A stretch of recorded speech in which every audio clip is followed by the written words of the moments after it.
এমন একটা প্রশ্ন করছো আমার আওতার বাইরে চলে গেছে। আমার মতো লোকের হাতের খাবার একজন মাওলানা 15-16 বছর ধরে খাইছে, এটা আমার কিসমত ভালো।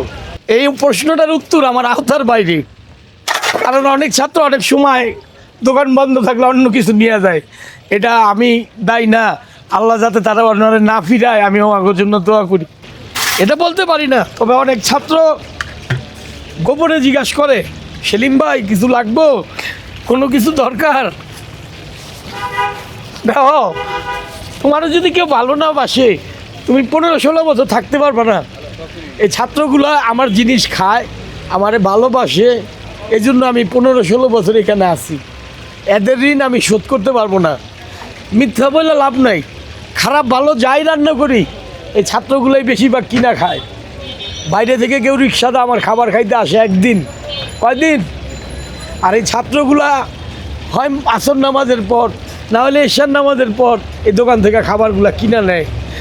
আমার মৃত্যুর আগ পর্যন্ত এদের ঋণ আমি শোধ করতে পারবো না। আমি একের কাছে অনেক ঋণী। যে দিনে বিক্রি করতে করতে মাত্র রাত্র আসার আগেই খাবার শেষ, ওরা এসে ফিরে গেছে। এটা আপনার এশারের পরে হয়, এখনো হয় এশার নামাজের পর। কখন? ওরা এসে ফিরে যায়। হ্যাঁ, এশার নামাজের পর 2-4টা ছাত্র আইলে 9টার পর দেখে সেলিম মিয়া নাই, তখন ওরা ফিরা যায়, নাহলে অন্য দোকান থেকে খাবার নেয়। এটা হয় এশার নামাজের পর, কিন্তু আসরের পর হয় না। আসরের পর আমরা তো শুরু করি 4টা বাজে।